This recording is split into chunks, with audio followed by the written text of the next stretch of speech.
Welcome, everybody, to Drive Through Sports. It's March 26, 2020 on a lovely Thursday afternoon here in Ackworth. And we're going to be talking about, Paul and I are going to be talking about several things here on Drive Through Sports with Adam and Paul. And Brees, you're up there in Brentwood, Tennessee today. So how's everything going up there? I see, looks like the sun is shining. Sun is shining, apparently, for the first time in a while.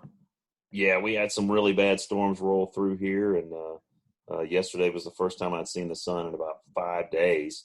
Of course, now with a lot of the quarantine rules in place and the shelter in place, which we have, it's pretty much the only view that I get right now is looking out the window or walking around in my own yard. Haven't really been out that much. What about yourself? I know you guys just got back from Orange Beach last night. Had a chance to get out at all, or even needed to get out, have you? I went out to my backyard and got immediately depressed because my grass is up to my ankles, and my neighbor came out and waved at me, and that was about it. That's the cusp of the morning. That's what kids are for, that grass. You got to get them on a stick. Well, I got to tell you this: they need to wake up first, right? I got 6, of my own kids, and the older ones are back from college, and I got one that's actually a full-time employee but still living at home, which is a good thing for him. Free room and board. But so out of the 6, I still have 3 that are sleeping. So 50%. Like currently, like right now. Currently sleeping. Yes, that's correct. We will not tell you the time. The sun is up. The sun is. Let's put it this way: we're not gonna rat them out, but the sun is up, and it's been up for several hours. Absolutely, hours. But yeah, so I can appreciate that. I know as a teenager myself, I never shied away from a few hours of extra sleep, but so I can definitely feel their position when it comes to, why do I need to get up? What am I getting up for? That sort of thing. But just sort of, we talked about, I mentioned a second ago how you guys just got back last night. Now we had a conversation. We had multiple conversations yesterday afternoon. I think I called you right after you just left. I waited several hours, thought to myself, this guy's probably almost home. I called you again. No, you're nowhere near home. Then I was like, okay, I'll give him, a few more, maybe an hour and a half, 2 hours more. Surely he'll be home by now. And I called you and you were like, dude, this is like, it was like the Trail of Tears for you guys coming home. Explain. We want to talk a little bit about road trips here and family road trips. And, you had mentioned that it just took forever for you guys to get back from Orange Beach yesterday. What was the issue? Well, obviously, let me start out with my vehicle.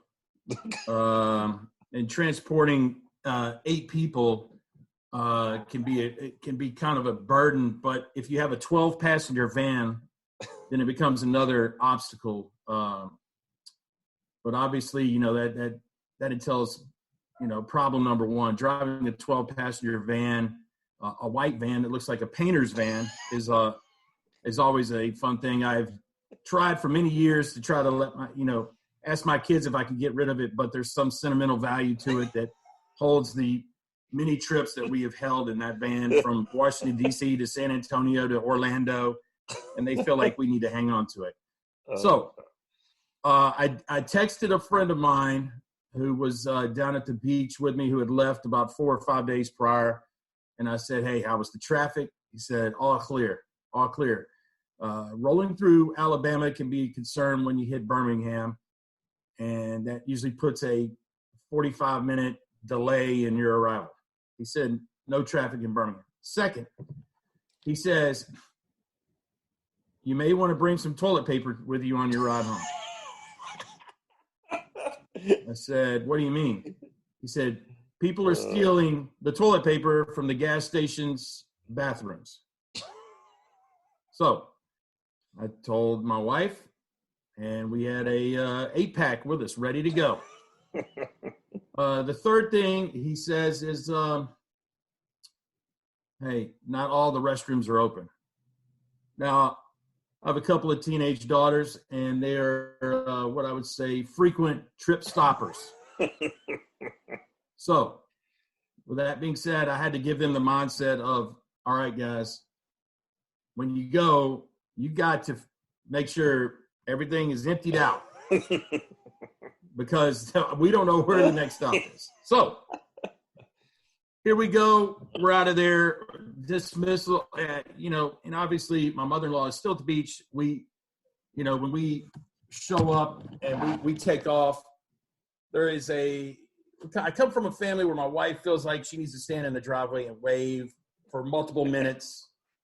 And, it becomes a long, drawn-out process. So when we leave her mom there at the beach, there is a 5-minute waving period to where we have to circle around multiple times in the complex and make sure she's okay. All right, so Rhonda's still down there.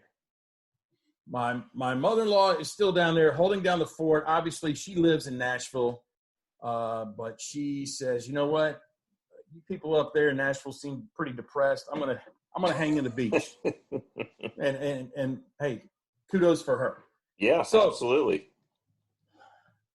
Now, I will tell you, there's an ultimate road stop location that is a must if you're into big, well, let me just tell you the name, Buc-ee's. Buc-ee's.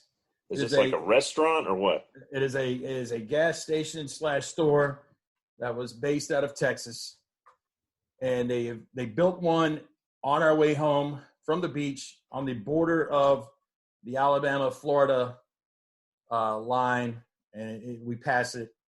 So my kids know we're stopping at Buc-ee's. Well, Buc-ee's is only about 45 minutes into our drive. So when you see Buc-ee's, you pull in, there's 100 gas pumps. Yeah. 100. Yeah. 100? 100. 100. No, are you serious? There's 100? I'm 100% serious. Now, once you go into Buc-ee's, there is what I would call a Slurpee's dream. It is a multiple icy machines loading on the walls. There is a brisket making area. There is a roasted peanut area. There is a homemade pies and cookies, and in a Subway-ish place. This is the mega store. This is the Walmart of gas stops. Yeah, I mean, this sounds like a traveler's absolute dream is what it sounds like. And it is a slow and tedious stop to where it becomes a 45-minute stop. Oh, so we pat it. And obviously, my wife seems to run into people that she feels the need to talk to. Did you see somebody she knew? Somebody working there used to live in Brentwood. And that became a 15-minute conversation. So my favorite one, my favorite anecdote that you told about yesterday's trip was the sure. Yeah. Here we go. So we got off Buc-ee's. Then all of a sudden, how much did the Buc-ee's stop cost you? It cost me about 40 minutes. 40 minutes. Okay, so we're doing in time cost now. Yeah. Monetary costs come later. Absolutely. Here we go. About an hour in, my wife proclaims that, hey, I'm starting to get hungry. Once she says that out loud, the other 6 kids in the back start chirping, yeah, we're hungry. Well, she planted the seed. Yeah, here we go. I'm on the interstate. I'm really not focused. I'm passing places good places like you could trust, like a Zaxby's, a Chick-fil-A. And she's telling me, get off. And I'm like, hold on, let's see. So there we go. She sees the golden, I'm not going to say the golden arches, the golden halo of the Cracker Barrel. Oh, that's gold, baby. You Yeah. can't go wrong there. No. And I I said, that place is not open, and they're not going to let you use the restroom. She obviously also needed to use the restroom. So, because we obviously couldn't go in the fast food place, right? yeah, true. So we pull up to the Cracker Barrel. I drop her off. I say, you go scope it out. There's nobody in the parking lot except 2 cars. She pulls the door open. I'm thinking, yeah, they're going to say, I'm sorry, man, this is closed. She comes back, gives me the thumbs up. I roll down the window. I said, you're feeling good now, right? I'm feeling like, hey, let's get this pee stop over with and let's get going. Hey, everybody gets out. Everybody goes, including me, because obviously I don't know what's happening next down the road. She comes out and she's holding a menu. That's bad. Dude, The game plan was to run through the Sonic right down the road. You know, she goes, listen, I feel really bad. I used their restroom. I went ahead and ordered something. I said, do you understand that this is going to take 20 minutes for them to make? Now, everybody, the listeners need to understand something here. Amy Brees is an angel.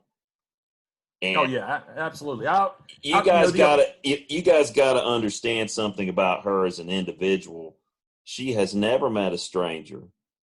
She loves everybody and will talk to any and everybody. Is the sweetest person on this planet. And so you need to get a sense of that when you're hearing this, because you guys don't know Amy the way obviously Paul has, and the way I've known her for 25 years, or more than that, actually, almost 30 plus years, really. And she's just amazing. That's just the type of person she is. So that does not surprise me whatsoever. And obviously, I think many husbands would be in the same category as myself. We outkicked our coverage. Big time. Our you and I both. Our wives are much more nicer than we are, when it comes to certain things. Oh yeah. And Leslie so anyway, is the same way. Yeah. So I said, okay, being the good husband. Okay. All right. Yes, ma'am. Little did I know, she goes, I don't have any money. Yeah, that's okay. Here you go. Take the credit card. Or no. She sent my daughter out to get me and says, you need to come in and pay. Fine. You're not even in the restaurant. You're in the van. I'm in the van waiting. I'm thinking, I'm getting ready for a quick stop. I go in to pay. My wife's not even around. There's no one in the place. There's always these people greeting you as you enter. I see to my left, behind the counter, there was a girl. She looks at me and yells, she's in the restroom. So obviously, I know what's about to happen next. I said, how much do I owe you? She said, $21.96. I said, wait a minute. That's not too bad. $21. First of all, it was only a meal for one. It was just going to be her that ordered something. Oh, I thought it's like for $6. Yeah. That's a deal. Yeah, no. Obviously, yeah. I would say, yeah, thank you. Here you go. So obviously, I came to find out that my oldest daughter had also ordered something, and I obviously looked at the young lady and said, okay, you know what? Throw me a biscuit in there too. Because listen, I'm not going to ruin a good chance for a Cracker Barrel biscuit, right? No. As long as you're there, you can't leave without getting something. Come on. So long story short, a quick pit stop to the restroom cost me $25. Then we rolled the Sonic for the rest of them. So we feed the other 6 people for $18. so one person costs $21. Yeah. And so this would be a great word problem. Oh, if 2 people go to Cracker Barrel for $25 and 6 people go to Sonic for $18, who's the smarter person? Yeah, true. Yeah. Very true. So anyway, Cracker Barrel done, Sonic done. And listen, Sonic, those poor people, they only had They had 4 people in there. Drive-through was open. They had a sign posted. If we catch you eating on our premises, the fine will be $250. What was this still in Alabama? This was still in Alabama. So this was an Wow. eat and go situation. Wow. Well, again, you're talking about we were going to talk about the quarantine, the social distancing, and you didn't get home until what time? You left at what, like 11? I left at 10:15 a.m. Central Standard Time. Arrived back in Brentwood, Tennessee, 7 p.m. Central Standard Time. Holy cow! You could have driven to the Florida Keys. Yeah. And obviously, as the closer we got, we hit one more rest stop. The rest area was open, but not the inside. So they took you around to the back entrance of the restrooms.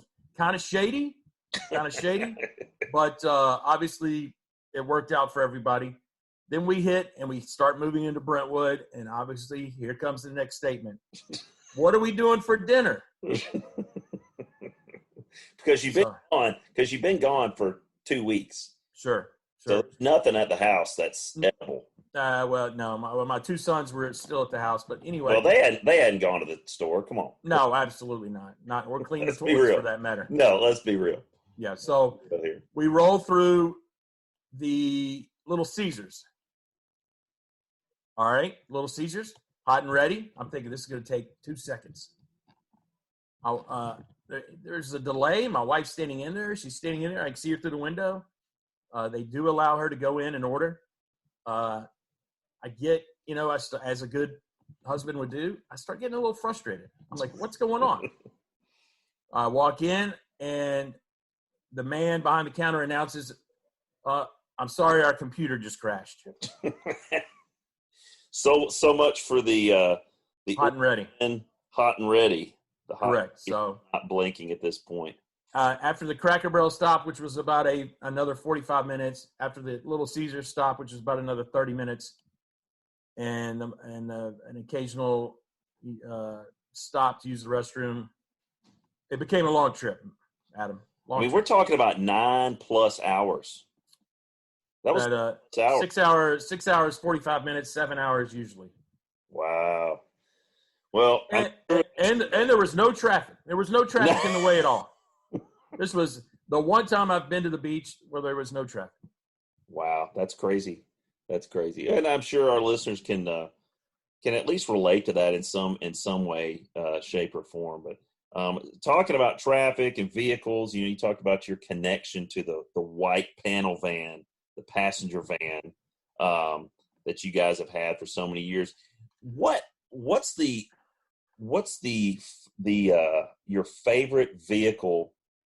2 questions. What's your favorite vehicle that you've ever ridden in? Vehicle you've ever ridden in? Okay. I was ready for the follow-up question. Sure. Favorite vehicle I've ridden in? I don't know. Obviously, maybe back in the, when I was 16 and got a Camaro Z28. That was obviously the coolest point in my lifetime. See you're getting ahead of yourself now, because I asked you about the coolest one you had ridden in, not that you had driven. See, that was going to be a follow-up, and you got ahead of me. Well, both, that's cool too. The white Ford Probe, owned by Adam Freeman, was a pretty cool vehicle. But listen. The one car I really would like to drive in is a Tesla, and put it on autopilot and see what happens. That's right. Right. I got to quickly interject here. You talk about the white panel van, and I thought you were going somewhere with this. I got to tell you my favorite story of our van. Obviously, white van, no writing on it. I were at Opry Mills Mall, and the good husband that I am, I say, hey guys, I'll pick you up at the front here. Go get it. I pull up. I stop. What do you think happens? Nobody's there. No, they're not out there yet. They're not out there yet. Okay, so let me get. All right, go ahead. You got to circle the parking lot in a white panel van. No, even worse. Okay. I see some people standing, in a big cluster. And as I pull up to where I'm telling them I'm going to be, these people start approaching my van. I roll down my window. They tap on it and they say, "Hey, are you here to take us to Fairfield Inn?" Yeah, that's right. I became the transporting person for everybody at Opry Mills. And I said, "Do you have cash?" That's what I said to him. Because I'll take you anywhere you want to go. What was their reply? When I said no, they were like, "Oh, okay." Well, we knew there was a shuttle coming to get us. Jeez, Pete. So yeah, that could have been an alternate revenue stream for you there. Well, I did check into Uber to see if I qualified, and they do not qualify 12-passenger vans in their transportation system. Really interesting. No. Interesting. Yeah. I actually would have thought they would have encouraged that. And the Uber XL part of their business. And obviously my year and mileage do not qualify under their. Little bit too many trips around the sun for the old van, I guess. Well, that gets me to the next. Your favorite vehicle. I think we know your favorite vehicle that you've ever driven. Yeah. I mean, obviously the Camaro Z28. I mean, my mom just threw the keys at me and said, "Here's your car." She said it like it was her car, but obviously we knew that she made a poor choice to hand me the keys and saying, "Here you go, drive this to school." Yeah, you were 16. I mean, she already had the car. Yeah, turned 16. Yeah, and obviously, you barely would touch the pedal and you'd already be at 40 miles per hour. And we've, as you know, me and you took some nice strolls down the street in it. We thought we were big time, but yeah. Anyway, that one would definitely, throw your head back in the seat for sure. And that was one of the cars that I remember riding in the most. I guess for me, a couple of different vehicles, none of which I ever actually owned. They were owned by other individuals, but I was lucky enough to ride in them, and they're both owned by my uncle. He's a big car nut.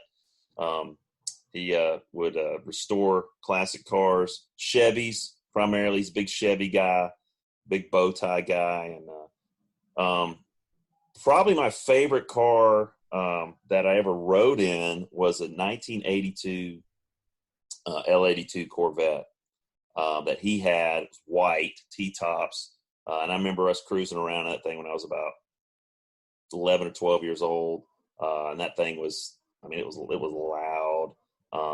Now, the favorite one I've ever driven was also one of his cars. It was a 67 GTO that I went to see him, went to stay with him for a couple days one summer when I was in college. And he had just finished a full restoration on this thing, all original. Even like down to the tires, original. And it was 4-speed. And I remember when I started it up, it was just like, you could just tell it just wanted to roll. And he was like, "Well, hey, just be careful with it because, don't over rev it from first to second because it'll actually spin the tires. You can spin the tires going from first to second in that shift.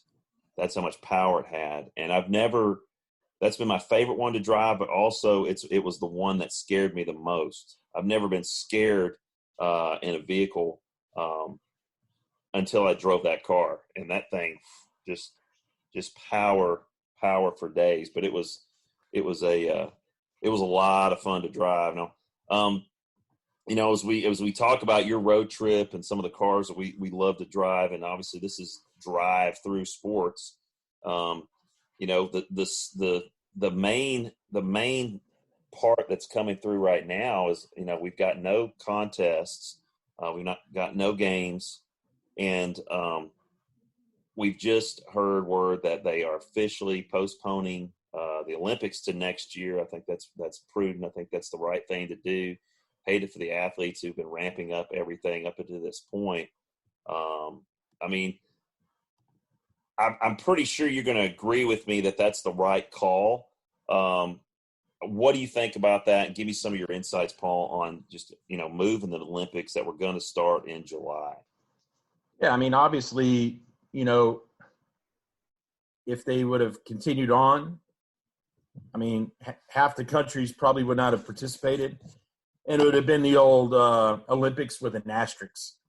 Right. Yeah. And so, we would like to see everybody out there, and especially if you're kind of a world record kind of guy, individually or whatever, that, you want to make sure you're going against, the best, and there's not some skewed flaw in this whole thing. So, obviously the right decision. Of course, my big question now is, hey, what about baseball? Well, yeah, I mean, and we're going to end on that today, just because that was just kind of in the last 24 hours. We've heard a lot about that. Rob Manfred has mentioned that, there's the good chance that they are not going to make up these games, that the season will be less than 162 games. Obviously, this would have been opening day right today.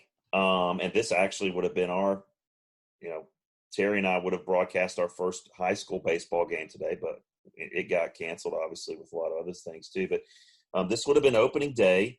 And I think for all intents and purposes, I think they're shooting for a mid-May restart. I have tickets to Braves-Dodgers June 12th, 13th, and 14th, so I hope they get things going so I can attend that series. I usually go to all the games here in Atlanta when the Dodgers come to town.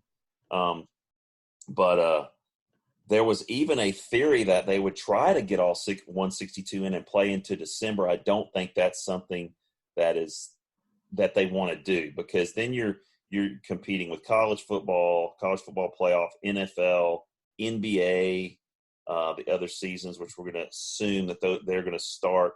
We're all hoping that this is resolved by the end of summer, where everybody is completely back to normal. But, Major League Baseball, I think, is gearing up towards a May 1st or a middle of May start. I don't know. Have you heard anything different than that? I mean, there was some talk about playing, double headers to try to make up some games to where they could still end. I mean, obviously the end date has got to be there. I mean, they're going to be playing in parkas and yeah, I don't think you suits. can go. I mean, yeah, at this point, even if you go to a game 7, it's typically November 1st. That's the latest. And, some of the, you don't want to go to Thanksgiving. You don't want to go to the 1st of December with baseball. I just don't think it's a good idea. I don't think they're going to try everything they can to keep it within the context of its traditional footprint in terms of its traditional, end of March to end of October. I think they're going to shoot for that. Whatever they can do, if they have to shorten it to 128 game season or 134 game season or whatever they have to do, I think that's what they're going to try to do. I love baseball in the summer. Being here in Atlanta with the new ballpark, it's been great. My sister-in-law has season tickets, and she has 4 of them. And, she's pretty much like, hey, if you ever want to go, just let me know. And I'll let you know if they're available. So it's been a great source of entertainment. It's a great area down there, the Battery, all the restaurants and Fox Theater and everything down there. So you can make it like a whole experience. And a lot of things impacting the economy there. Down at the Battery and really everywhere. But I hope that they get things squared away, and I hope that Major League Baseball can at least be underway by the middle of May. and some of the other sports, they've got some decisions to make too. So glad you brought that topic up. We're going to end it on that one, and we encourage everybody to check us out on Spotify, or iHeartRadio, Google Podcast, iTunes, at the Apple Podcast on your phone. Little purple podcast icon. Just search Drive Through Sports with Adam and Paul, and subscribe to our podcast there. It's really easy. Write a review if you want to. And Paul, you got anything left for episode 3 here? Glad you're episode back. 3. Yeah, glad to be back. Lawnmower ready to go, and we'll see if I can get the rest of the crew out there to help me out. All right, man. Well, we wish you lots of luck there. For Paul Brees, Adam Freeman, you've been listening to Drive Through Sports with Adam and Paul. We will see you guys later.